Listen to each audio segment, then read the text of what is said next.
ឧបករណ៍វិភាគបញ្ហាស្ថាប័នសារៈសំខាន់របស់ PTWG or WSSH ក្នុងការគ្រប់គ្រងដោយផ្ទាល់ដល់អ្នកផ្ដល់សេវាថ្នាក់ស្រុកក្រុងឃុំសង្កាត់និងភូមិដើម្បីជំរុញឲ្យវិស័យសេវាគ្រប់គ្រងទឹកស្អាតការសម្អាតនិងអនាម័យជនបទប្រកបដោយនិរន្តរភាពនិងបរិយាបន្នសូមអានគោលគំនិតខាងក្រោមសារៈសំខាន់នៃការគ្រប់គ្រងដោយផ្ទាល់ទៅកាន់អ្នកផ្ដល់សេវាសម្រាប់ផ្ដល់សេវាទឹកស្អាតការសម្អាតនិងអនាម័យជនបទ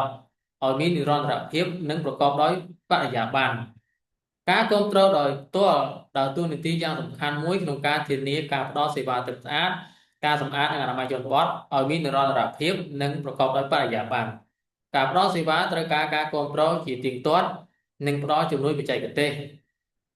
ការគ្រប់គ្រងប្រភេទនេះត្រូវបានគេស្គាល់ថាជាការគ្រប់គ្រងដោយផ្ទាល់ដែលជួយអ្នកផ្ដល់សេវានិងជៀសវាងបញ្ហាជាជាងគ្រាន់តែដោះស្រាយបញ្ហាទាំងនោះនៅពេលដែលវាកើតឡើងតាមរយៈការផ្ដល់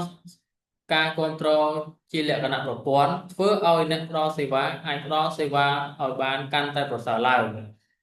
ការផ្ដល់នូវការគ្រប់គ្រងជាលក្ខណៈប្រព័ន្ធជួយអ្នកផ្ដល់សេវាឲ្យកាន់តែប្រសើរដើម្បីបំពេញមុខងាររដ្ឋបាលប្រតិបត្តិការនិងការថែទាំរបស់ពួកគាត់នេះជាហេតុនាំឲ្យមានការកែលម្អសេវាគ្រប់គ្រងទឹកស្អាតការសម្អាតនិងអនាម័យជនបទនិងបង្កើនលទ្ធភាពឲ្យមាននិរន្តរភាពសកម្មភាពគ្រប់គ្រងដោយផ្ទាល់អាចរួមបញ្ចូលការត្រួតពិនិត្យ